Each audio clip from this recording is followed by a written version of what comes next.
урматтуу Садыр Нуркожоевич, сиз ушул жерде депутат болуп турганда президентке болгон көз боемочулугун көрдүңүз беле өзүңүздүн көзүңүз менен? Андайлар болгон. Ошондой сиздин жумушуңузда ошондой нерсе болуп атат деп ойлойсузбу? Болуп атат анда-санда, бирок мен дароо эле бир күндүн ичинде билип коем. 1-2 күн көп болсо, эң көп болсо бир жума. Көз карашыңыз кандай ошондой нерселерге мисалы? Көрүп атпайсыңарбы? Баарын алмаштырып атпайбызбы? Кээде бир жумада 2 министр алмашып кеткен учурлар бар да. Мисалы мен жаңы кызматка келгенде бажы кызматына бир жумада жума сайын алмаштырып отуруп 4-5 жетекчи алмаштырганбыз. Көз боемочулукка барабыз дегендерден. Андан бери деле 5 жылдын ичинде канча министрлер алмашып кетип атат.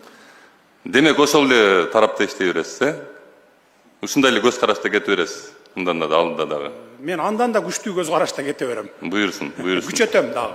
Буйрсун. Рахмат.